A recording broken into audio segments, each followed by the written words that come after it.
Hai, Assalamualaikum warahmatullahi wabarakatuh. Perkenalkan, nama saya Indah Wahyuni Tanjung dari Institut Kesehatan Medis Terlalu Pakam, Program Studi Fisioterapi tingkat 4. Kali ini saya ingin menjelaskan fisioterapi itu apa sih, Messi. Dan saya di sini akan mengangkat kasus low back pain. Pertama, saya ingin menjelaskan fisioterapi itu apa. Fisioterapi merupakan layanan perawat yang dilakukan untuk membantu mengembalikan fungsi dan gerakan bagian tubuh seseorang akibat luka, sakit, atau hilangnya kemampuan tubuh. Kapan fisioterapi dilakukan? Fisioterapi dapat dilakukan untuk mencegah penyakit karena fisioterapi dapat meningkatkan aktivitas fisik kamu. Misalnya nih, ada yang bertanya, fisioterapi itu untuk penyakit apa saja sih? Yang pertama, sakit leher dan punggung yang disebabkan oleh masalah pada otot dan kerangkanya. Kedua, masalah paru-paru seperti asma. Ketiga, masalah pada tulang, sendi, otot, dan ligamen seperti radang, sendi, dan efek setelah amputasi. Yang keempat, stabilitas akibat masalah jantung. 5. Masalah panggul seperti masalah kantung kemih dan usus yang berkaitan dengan persalinan. Keenam, kehilangan kemampuan bergerak karena trauma pada otak atau tulang belakang atau akibat penyakit seperti Parkinson. 7. Kelelahan, nyeri, bengkak, kaku, dan kehilangan kekuatan otot, misalnya selama pengobatan kanker atau perawatan paliatif. Itu dia. Saya ingin kembali ke poin awalnya, dan manusia dituntut untuk memenuhi kebutuhan hidupnya. Hal ini menyebabkan seseorang mempunyai siklus kerja yang statis. Bekerja dalam waktu yang lama, duduk depan komputer berjam-jam. Semua hal tersebut menyebabkan kinerja dari otot semakin keras, sehingga menyebabkan sebuah penyakit kinerjanya, low back pain atau nyeri pada punggung bawah. Low back pain atau nyeri pada punggung bawah merupakan suatu keadaan di mana terdapat suatu gangguan otot di daerah punggung bawah yang disebabkan karena seseorang melakukan aktivitas yang berlebihan sehari-hari, misalnya seperti berdiri dalam kondisi yang terlalu lama, mengangkat beban yang terlalu berat, serta berada dalam kondisi duduk yang terlalu lama. Kasus low back pain merupakan sebuah penyakit yang sering terjadi. Misalnya di Amerika Serikat, mengeluhkan low back pain kurang lebih selama kurun waktu 2 minggu, sehingga penyakit low back pain ini dapat mengganggu aktivitas mereka. 25% para pekerja paling banyak mengklaim asuransi dengan kasus low back pain atau nyeri punggung bawah selama kurun waktu 6 minggu dengan keluhan adanya nyeri pada area punggung bawah. Prevalence kasus low back pain yang terdapat di negara Indonesia sebesar 18% dan diprediksi akan terus bertambah karena seiring bertambahnya usia dari seseorang. Penyakit low back pain pada umumnya sering terjadi pada usia dekade 2 sampai usia awal dekade 4. Misalnya kasus nyeri punggung bawah yang terdapat di Provinsi Nusa Tenggara Timur. Berdasarkan data yang diperoleh dari keadaan morbiditas pasien rawat jalan RSUD Prof. Dr. W.S. Johannes pada periode Januari sampai Desember tahun 2018 melaporkan bahwa terdapat kasus low back pain sebanyak 1.371 kasus. Penyebab dari kasus nyeri pada punggung bawah sebagian besar sejumlah 85% yang diantaranya adalah berupa non-spesifik. Hal ini bisa terjadi karena terdapat kelainan pada jaringan lunak yang berupa cedera, spasme pada otot, dan keletihan pada otot. Problematika fisioterapi ada pada kasus low back pain atau nyeri punggung bawah, yaitu berupa adanya nyeri dan spasme pada otot-otot yang ada di area punggung bawah, keterbatasan dalam lingkup gerak sendi saat penurunan, serta penurunan dalam aktivitas fungsional. Dari hal tersebut tentu saja sangat mengganggu dan dapat menghambat aktivitas seseorang, sehingga tidak dapat beraktivitas secara maksimal. Berdasarkan problematika yang dapat di atas, maka peran fisioterapi dalam mengatasi atau menurunkan problematika yang ada di daerah punggung bawah yaitu dengan cara memberikan modalitas yang berupa infrared dan terapi latihan William Flexion Exercise untuk mengurangi nyeri.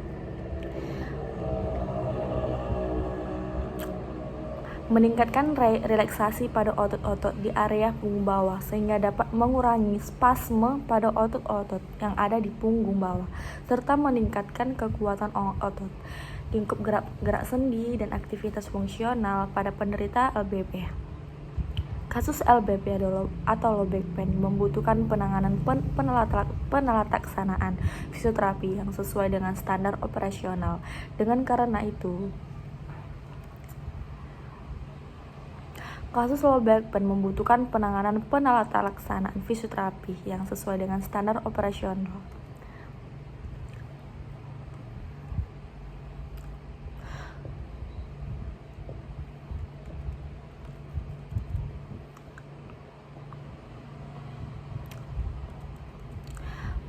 Berdasarkan latar belakang di atas, rumus masalah pada karya tulis ilmiah ini adalah bagian penelataksanaan fisioterapi pada kasus LBP, low back pain myogenik dengan modalitas infrared.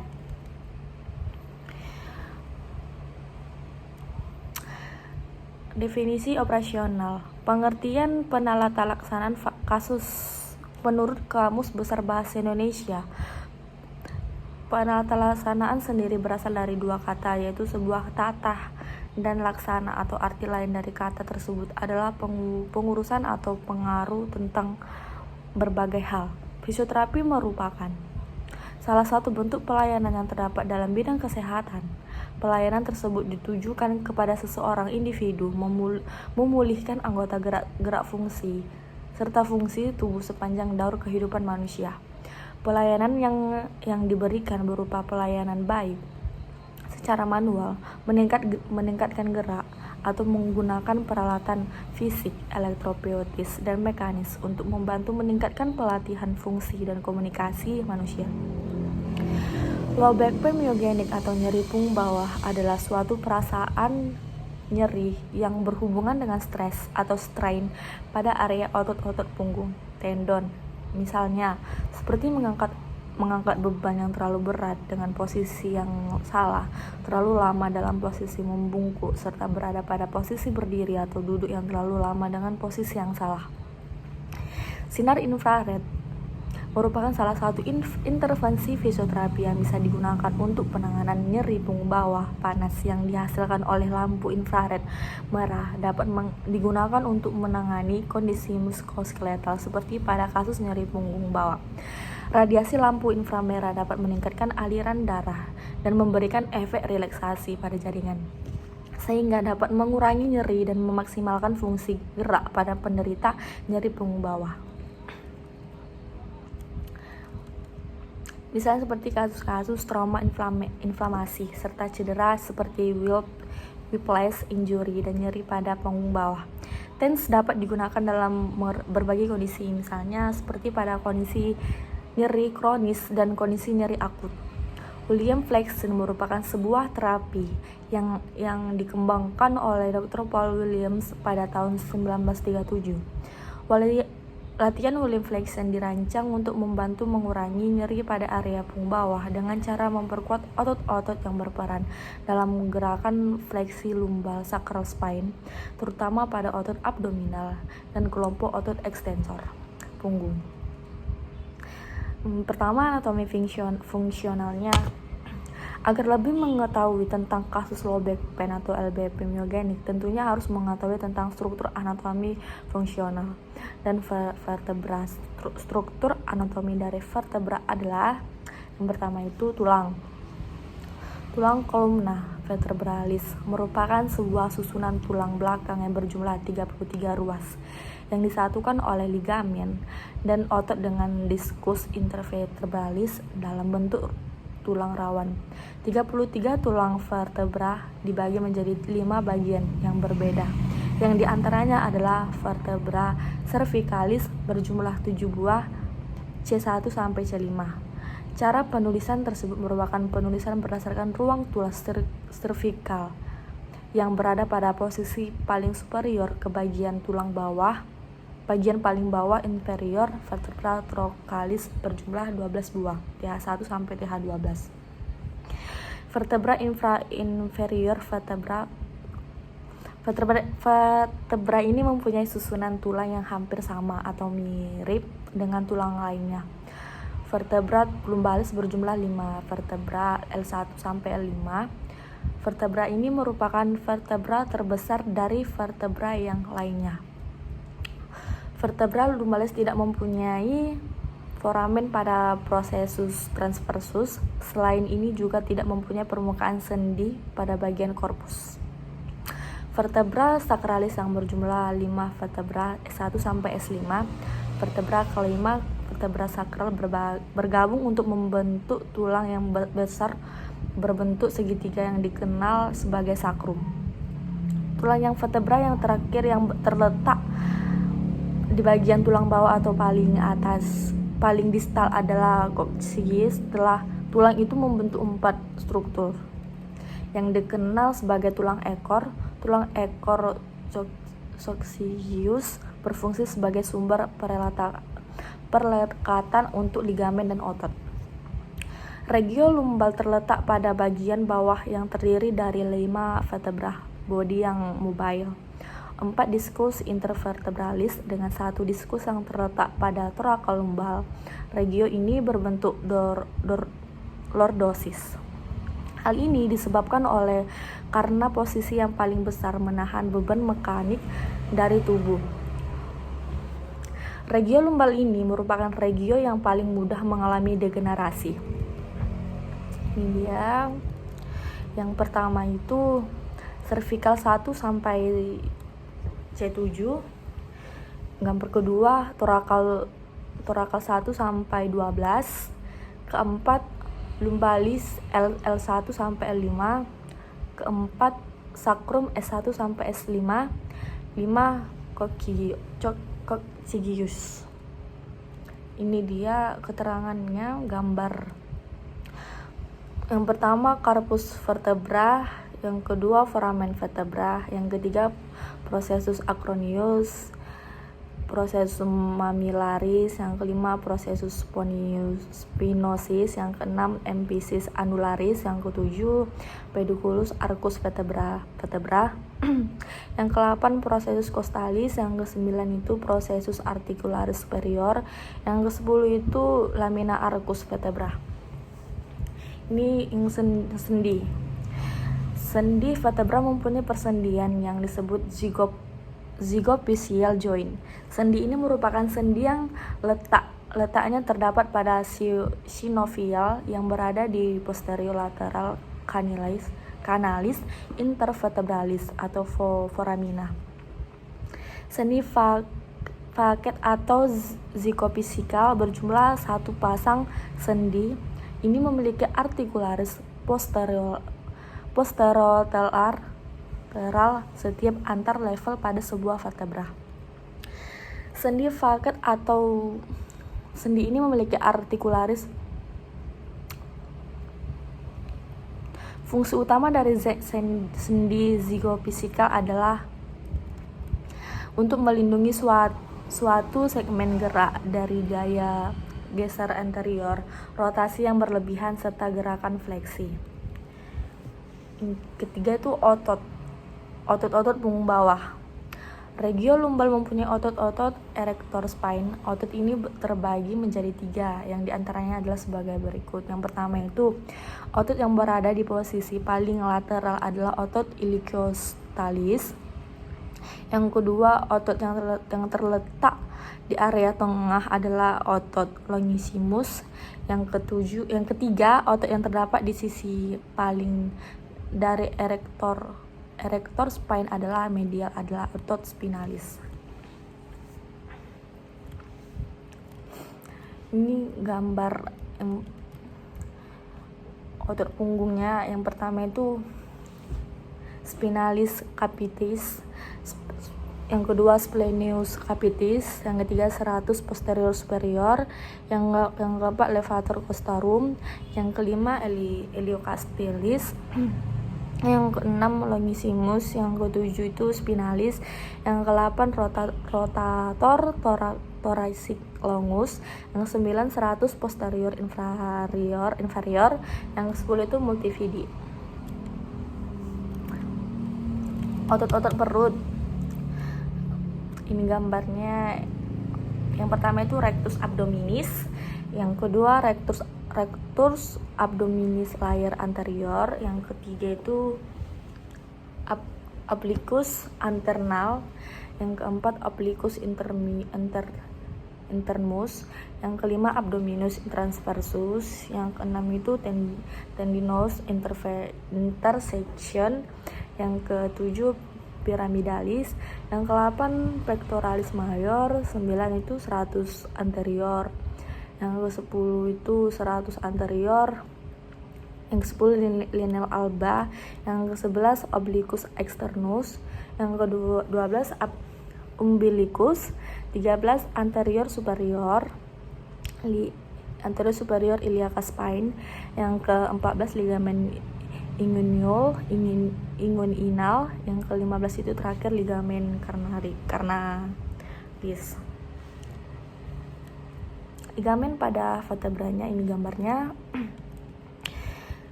Yang pertama ligamen posterior longitudinal, yang kedua processus transverse,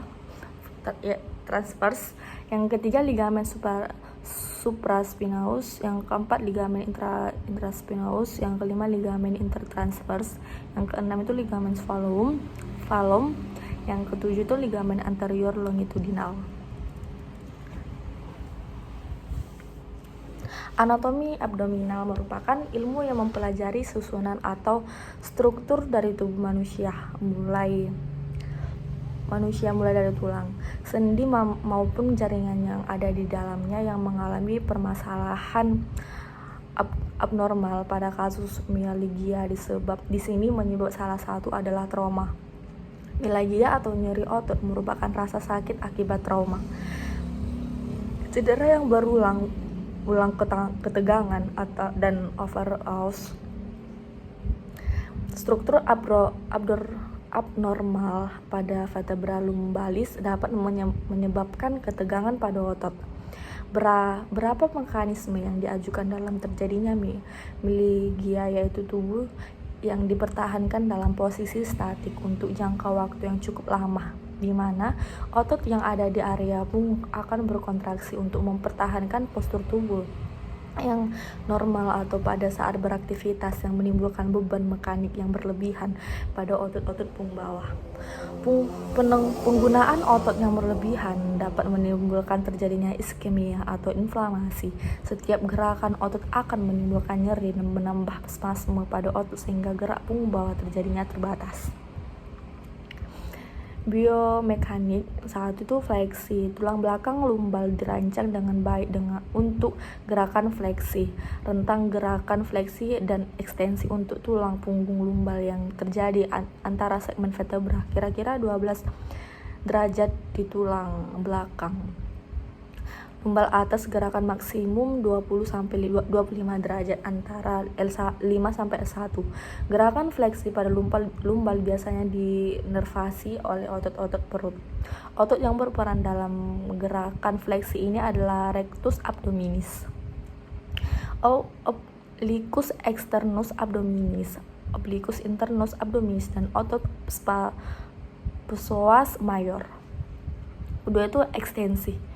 Gerakan ekstensi tulang belakang lumbal menghasilkan kebalikan dari yang terjadi pada fleksi. Perpanjangan pada vertebra lumbal terjadi dari ekstensi murni dan glide dari gerakan vertebra ke arah posterior dan inferior pada sendi zygapophyseal.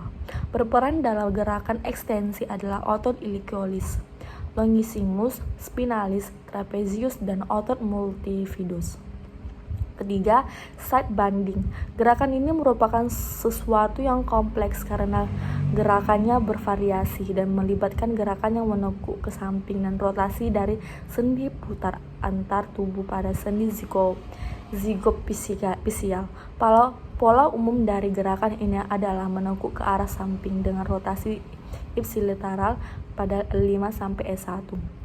Otot yang berperan dalam gerakan ini adalah otot obliquus internus abdominis, obliquus externus abdominis, quadratus lumbarum, dan otot psoas major. Definisi patologi. Beberapa penyebab low back pain myogenik atau myalgia dapat disebabkan oleh suatu cedera atau trauma. Selain hal tersebut, myalgia juga bisa terjadi karena terlalu sering menggunakan otot sehingga menyebabkan ketegangan pada otot yang sifatnya kronis. Kedua, etiologi. Berikut adalah penyebab dari low back pain myogenik atau nyeri pada area punggung bawah. Usia. Sering berjalannya waktu usia dari seseorang semakin bertambah dan hal tersebut memicu terjadinya penurunan atau degenerasi pada tulang. Kondisi tersebut mulai terjadi ketika manusia mulai berusia 30 tahun. Pada usia 30 tahun seseorang mulai mengalami degenerasi yang ditandai dengan adanya kerusakan pada jaringan serta stabilitas dari tulang otot menjadi berkurang.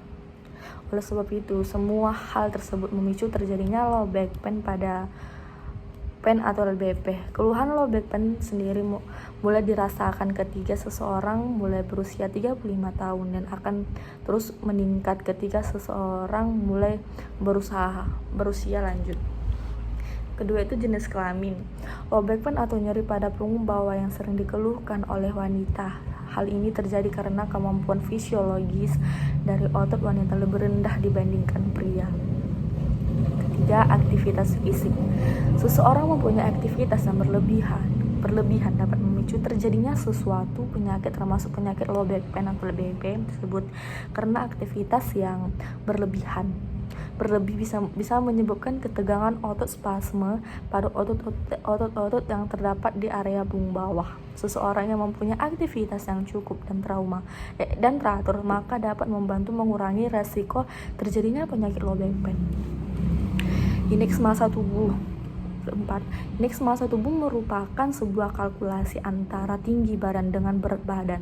Ketika berat badan bertambah, tulang belakang akan tertekan sehingga mengakibatkan mudahnya terjadi kerusakan dan bahayanya pada struktur tulang belakang. Salah satu daerah pada tulang belakang yang paling berisiko akibat efek dari obesitas adalah vertebrae lumbang. Ketiga, patofisiologi. Nyeri punggung bawah adalah merupakan suatu sindroma klinis yang ditandai dengan adanya nyeri. Gejala utama berupa rasa nyeri atau perasaan lain yang tidak nyaman dikarenakan di area tulang punggung bawah. Bagian low back pain myogenik dapat mengakibatkan spasme pada otot-otot yang dapat menimbulkan nyeri. Spasme pada otot yang berkepanjangan dapat menimbulkan vasokonstriksi pada pembuluh darah yang berakibat pada terjadinya iskemia sehingga menyebabkan terjadinya keterbatasan pada anggota gerak.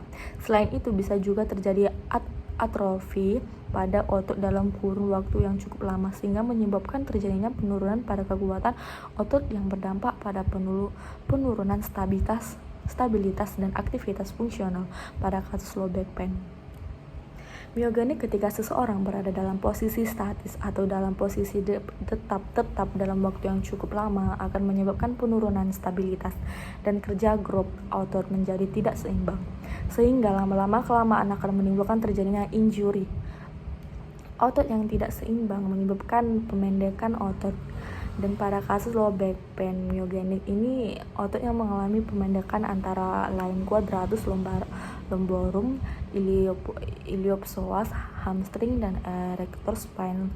Sedangkan pada otot abdominal dan gluteus terjadi kelemahan.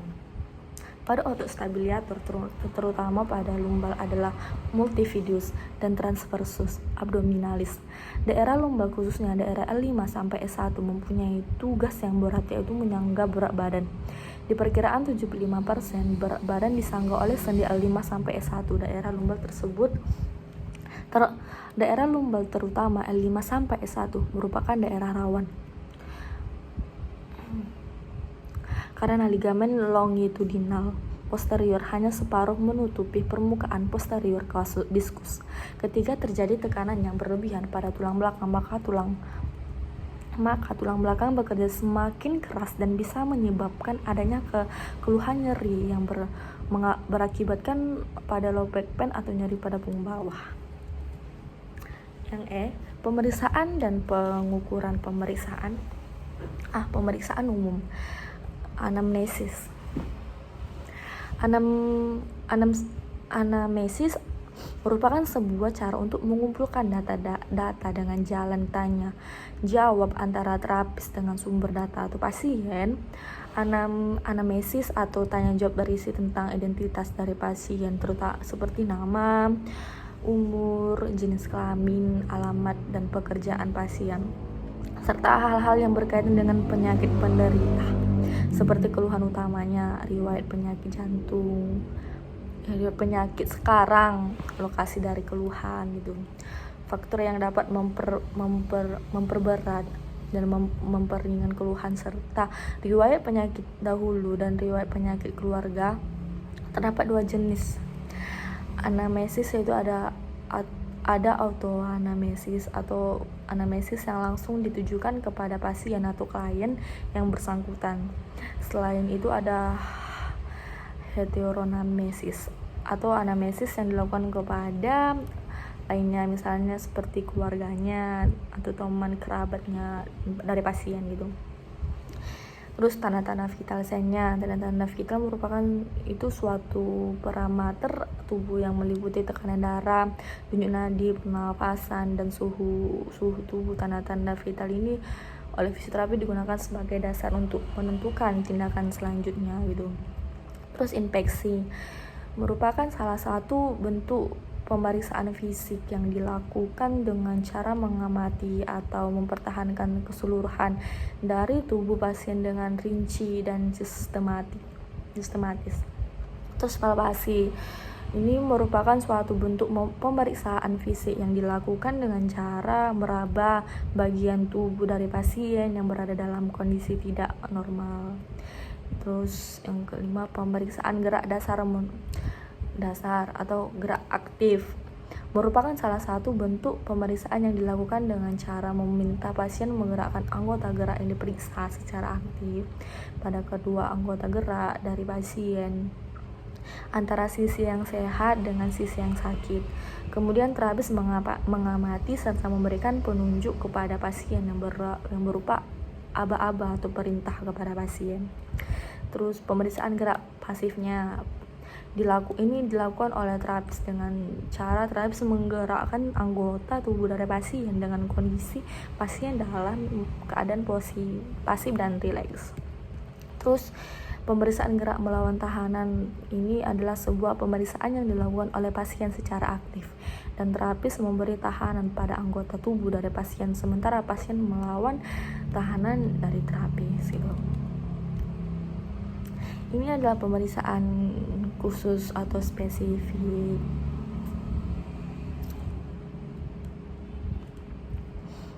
Pemeriksaan.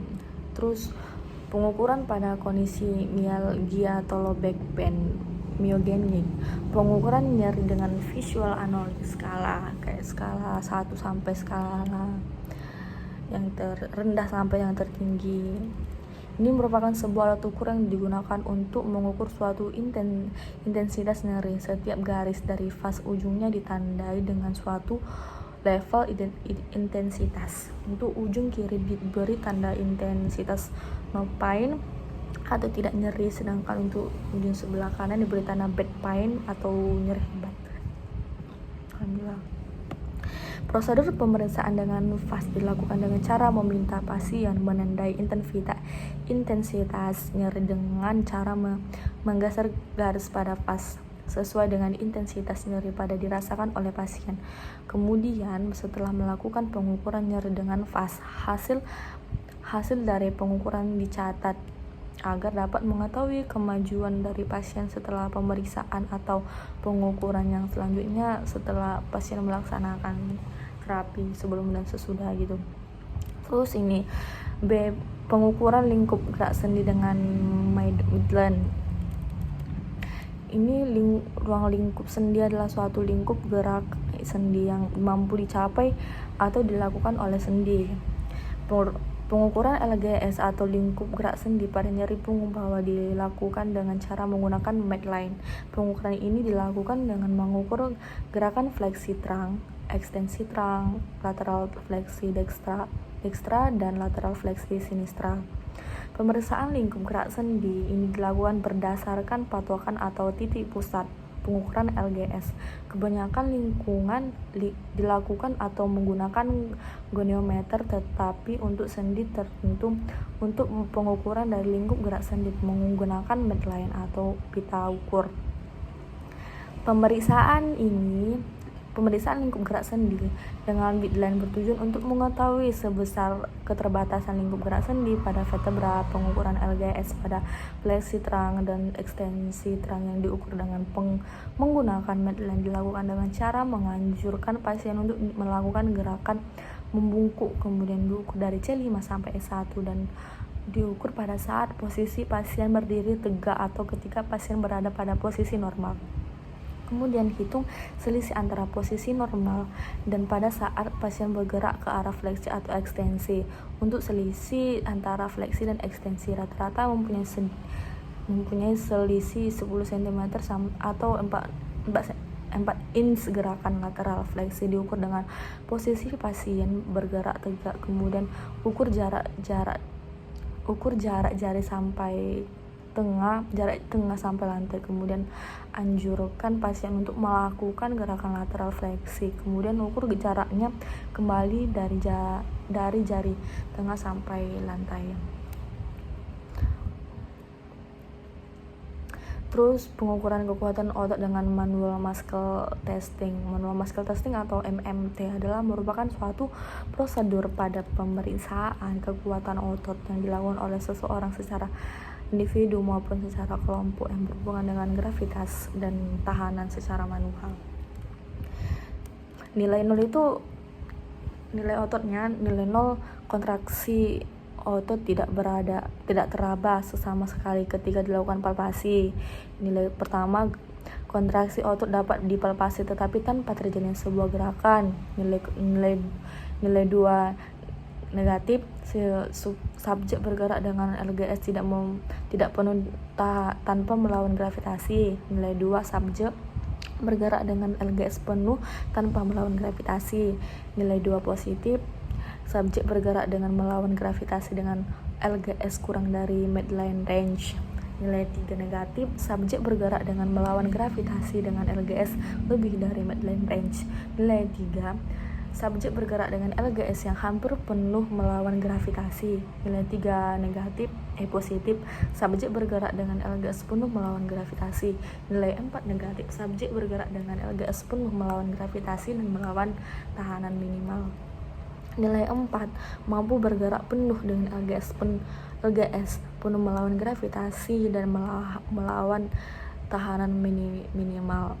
Nilai 4 positif, mampu bergerak penuh dengan LGS penuh melawan gravitasi dan melawan tahanan submaksimal. Nilai 5, mampu bergerak full ROM dengan melawan gravitasi maksimal dan tahanan maksimal ROM. Dalam posisi terlentang, kemudian lakukan fleksi, abduksi, dan eksorotasi pada knee. Perhatikan ankle agar tidak supinasi ya. Kemudian fiksasi ilium dan tangan satunya kita dorong knee ke bawah bed. Pasien terlentang dengan kaki ekstensi atau lurus, kemudian arahkan tangan ke arah anterior superior iliac spine, lalu tekan ke arah dorsal lateral. Pasien dalam posisi miring, lalu fleksikan knee 60 derajat, sedangkan kaki di bawahnya ekstensi atau lurus. Dengan tangan lain, fiksasi pelvic, lalu dorong knee ke bawah bed. Pasien dalam posisi terlentang, Kemudian fleksi hip dengan tetap mempertahankan knee full ekstensi ya. Selalu tanyakan pada pasien, di mana letak nyerinya. 0 sampai 35 derajat atau 35 derajat sampai 70 derajat yang bermasalah adalah nervus sciaticus atau sciatic nerve. Sedangkan kalau lebih dari 70 derajat yang bermasalah adalah SIJ atau sacroiliac joint.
video penanganan untuk kasus low back pain dan latihan exercise-nya terhadap kasus low back pain. Teknologi intervensinya yang pertama itu infrared. Infrared merupakan suatu terapi yang berupa terapi superficial head dengan panjang gelombang 750 sampai 400 terdapat dua jenis generator yaitu luminous dan non-luminous. Non-luminous hanya mengandung infrared saja, sedangkan untuk luminous generator sudah di samping mengandung infrared juga mengandung sinar visible dan ultraviolet. Pengobatan dengan non-luminous sering disebut dengan infrared radiation, dan luminous generator akan memproduksi sinar infrared dengan panjang gelombang sekitar 7.700 sampai 150.000 atau kurang dari batas ini. Apabila sinar visible ikut dipancarkan, dosis untuk infrared non-luminous jaraknya adalah 45 sampai 65 cm dengan waktu 10 sampai 15 menit untuk kondisi subakut dan 20 sampai 30 menit untuk kondisi kronis. Luminous pengobatan dengan luminous generator sering disebut dengan radiator heating. Lampu ini mempunyai kekuatan yang beraneka ragam mulai dari 60 watt sampai 1000 watt atau 1500 watt. Generator ini dapat mengeluarkan sebuah sinar infrared, sinar visible, dan sebagian kecil adalah sinar ultraviolet. Gelombang yang dihasilkan berkisar oleh generator ini adalah kurang lebih 35.000 sampai 40.000. Untuk jaraknya 35 sampai 45 cm, sedangkan untuk waktunya untuk kondisi subakut 10 sampai 50 menit dan kondisi kronis 20 sampai 30 menit. Terus efek fisiologisnya adalah beberapa efek fisiologi dari infrared adalah: 1. Meningkatkan proses metabolisme. 2. Vasodilatasi. 3. Pengaruh terhadap saraf sensoris. 4. Pengaruh terhadap jaringan otot. Dan yang kelima itu mengaktifkan kerja kelenjar keringat. C. Efek terapeutiknya: 1. Mengurangi rasa sakit. 2. Relaksasi otot. 3. Meningkatkan suplai darah. 4. Menghilangkan sisa-sisa hasil metabolisme. Dan indikasi dan kontraindikasi penggunaan infrarednya itu: yang pertama, indikasi infrarednya: penyakit kulit, kondisi artritis seperti rheumatoid arthritis, kondisi peradangan setelah subakut seperti muscle strain atau sprain pada ligamen dan trauma sinovitis, dan persiapan latihan dan massage. Terus kontraindikasinya itu: yang pertama, daerah dengan insufisiensi pada daerah. Kedua, gangguan sensabilitas kulit. Dan yang ketiga, adanya kecenderungan terjadi pendarahan. Terus bahaya penggunaan infrared itu: pertama, meningkatkan keadaan gangrene.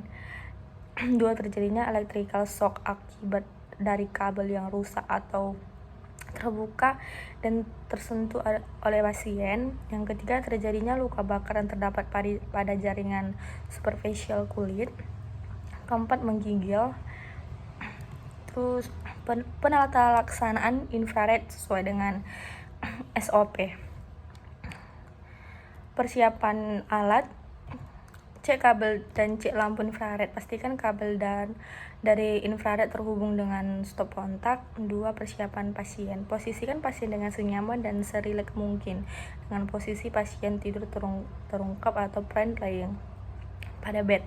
Hindarkan area yang akan diterapi dari kain atau pakaian. Kemudian lakukan tes sensitivitas panas dengan pada area yang akan diterapi. Posisi terapis: berdiri berada di samping bed pasien. Terus penata laksanaan terapinya: sambungkan kabel infrared dengan stop kontak. Tekan tombol on dan arahkan lampu pada area punggung yang mengalami nyeri dengan posisi tegak lurus pada area yang akan diterapi dengan jarak 35 sampai 45 cm. Diterapi dengan jarak 30 dan atur waktu selama 15 menit. Apabila waktu terapi sudah selesai, tekan tombol off dan segera rapikan alat infrared seperti semula. Terus itu bisa pakai TENS juga. TENS ini merupakan stimulasi saraf listrik transkutan. Adalah nama genetik untuk metode stimulasi serabut saraf eferen yang dirancang untuk mengendalikan rasa nyeri. TENS dapat mengaktifkan jaringan saraf ascendens dan descendens yang kompleks. Pemancar neurokimia: dan reseptor apoid atau non-opoid akan mengurangi kondisi impuls nyeri dan persiapan nyeri. 2B. Tujuan dan efektif dari pemberian tes ini berpengaruh dalam menurunkan nyeri yang didapatkan melalui saraf halus yang tidak berpermalin yang mengelilingi jaringan dan pembuluh darah, mengurangi nyeri pada transcussion electrical nerve stimulation. Terus indikasi dan kontraindikasi penggunaan tensi ini, indikasi penggunaan tesnya rheumatoid arthritis, inflamasi pada area otot nyeri, myofascial nerve, cervical dan trigger point. Terus penggunaan TENS untuk nyeri akut dan nyeri kronis, misalnya seperti nyeri punggung kronis, kondisi osteoartritis, sakit kepala kronis atau sakit kepala yang berulang. Kontraindikasi TENS-nya, kondisi kehamilan, jenis atau domain pacemakers atau defibrillator yang tanam, nyeri atau suatu kondisi yang etiologi penyebabnya tidak diketahui. Saat sedang mengoperasikan mesin yang berbahaya, pelaksanaan TENS sesuai SOP. Pertama, persiapan alat.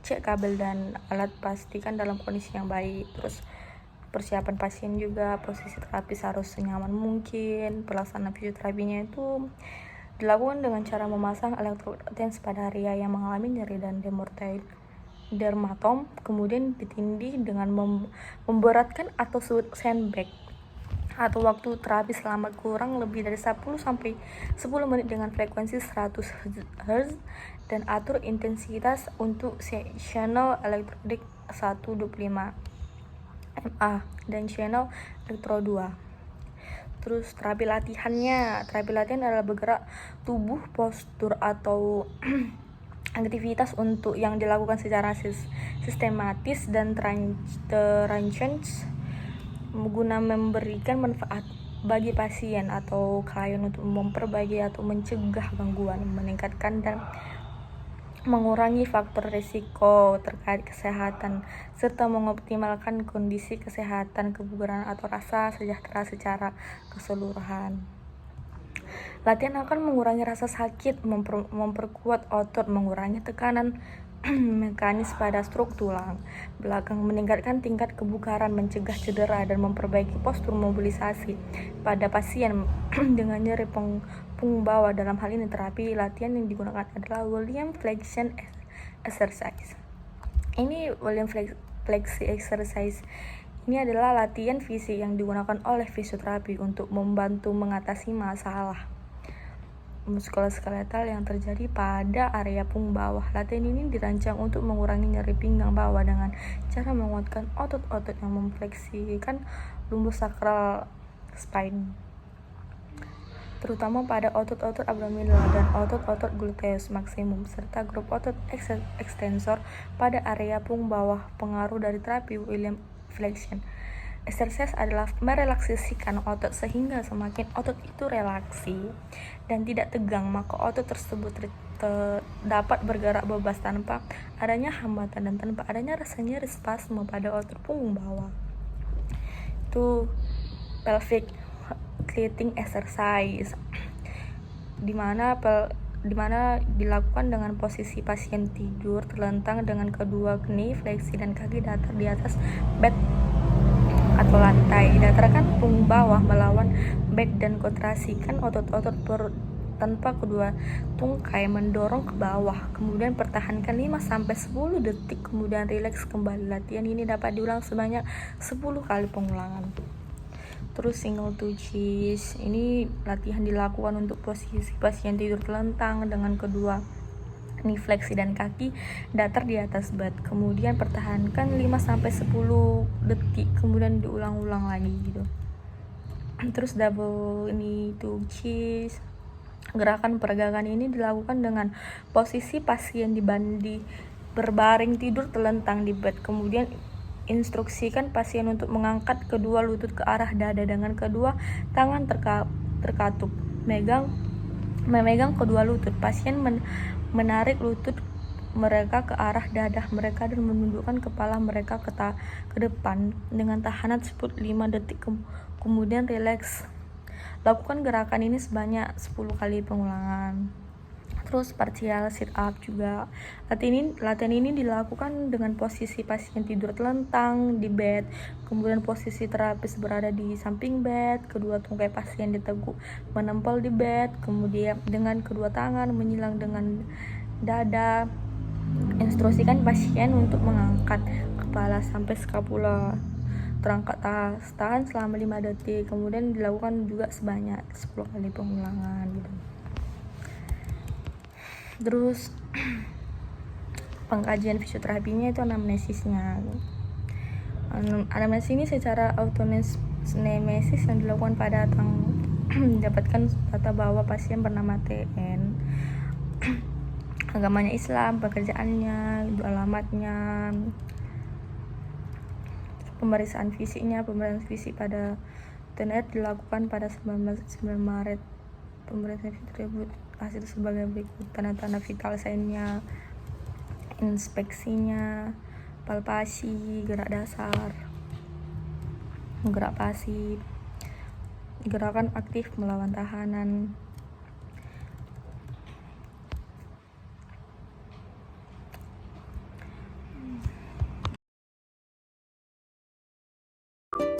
Nyeri punggung bawah atau low back pain adalah rasa nyeri pada pinggang atau tulang punggung bagian bawah yang bisa terasa hingga ke bagian bokong dan paha.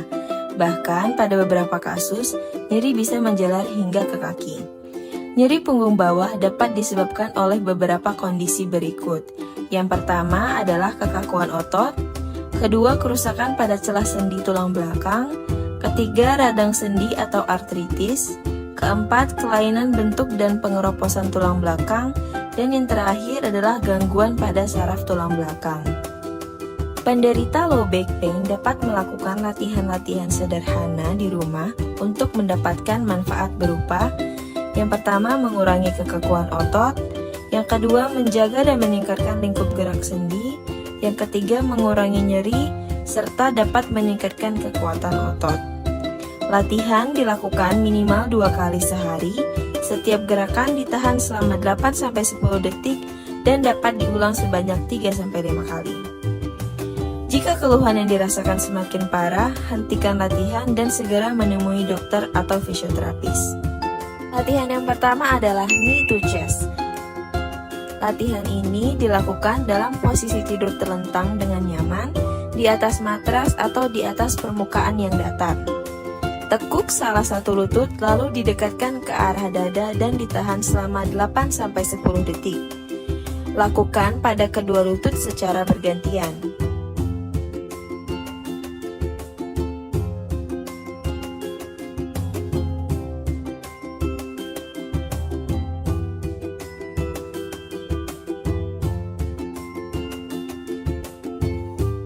Selanjutnya, tekuk kedua lutut secara bersamaan dan didekatkan ke arah dada. Tahan 8-10 detik. Gerakan-gerakan ini dapat diulang sebanyak 3-5 kali. Latihan yang kedua adalah trunk rotation.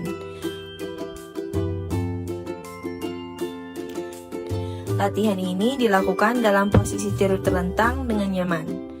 Angkat tangan kiri ke atas, tekuk lutut kiri, lalu ditarik ke arah kanan menggunakan tangan kanan. Tahan selama 8-10 detik. Gerakan ini dilakukan pada dua sisi, yaitu kanan dan kiri secara bergantian. Latihan yang ketiga adalah gluteal stretch. Latihan ini dilakukan dalam posisi tidur terlentang dengan nyaman. Tekuk kedua lutut, posisikan kaki kanan di atas paha kiri, lalu tarik kaki kiri ke arah dada. Lakukan pada kedua sisi secara bergantian. Gerakan ini ditahan selama 8-10 detik dan dapat diulang sebanyak 3-5 kali. Latihan yang keempat adalah bridging. Latihan ini dilakukan dalam posisi tidur terlentang dengan nyaman. Tekuk kedua lutut, angkat area bokong dan punggung ke arah atas dan turunkan secara perlahan. Dilakukan dalam 8-10 hitungan dan dapat diulang sebanyak 3-5 kali.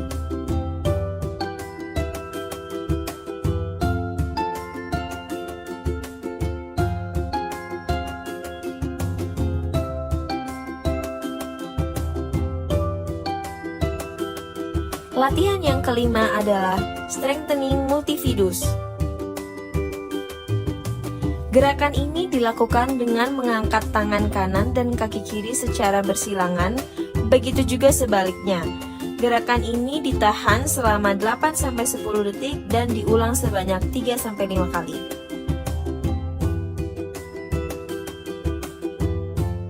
Latihan yang keenam adalah cat and camel. Gerakan ini dilakukan dengan cara melengkungkan badan ke arah atas dan bawah yang dilakukan sebanyak 8-10 kali hitungan dan dapat diulang sebanyak 3-5 kali.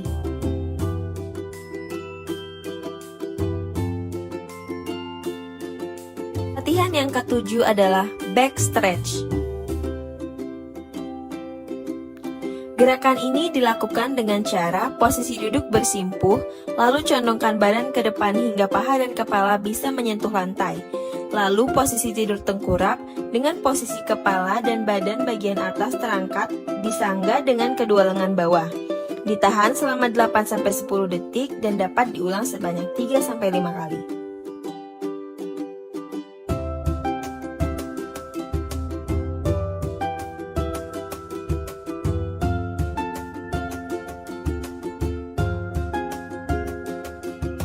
Latihan yang kedelapan adalah hamstring stretch.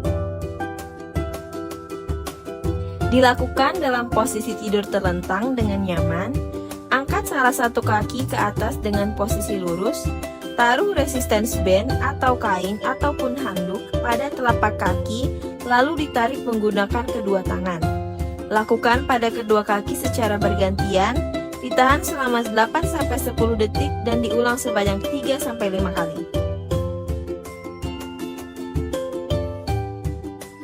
Do's and don'ts.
Duduk dengan posisi yang salah, seperti membungkuk atau miring, dapat menyebabkan terjadinya nyeri pinggang.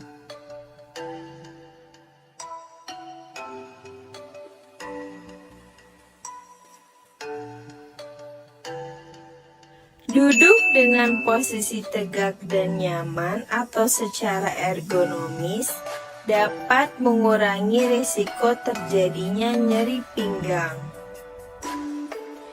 Duduk dalam waktu yang lama dapat mengurangi aktivitas otot sehingga tidak baik untuk kesehatan dan dapat menyebabkan terjadinya nyeri pinggang. Lakukan stretching ringan setiap 1-2 jam sekali untuk mencegah terjadinya nyeri pinggang.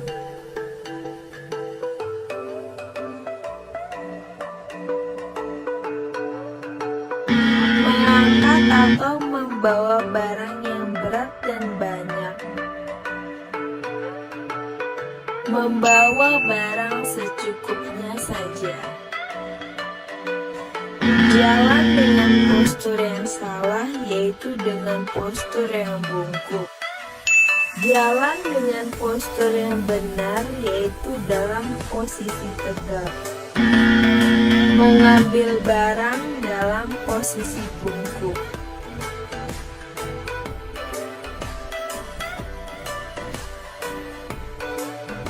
Mengambil barang dalam posisi jongkok.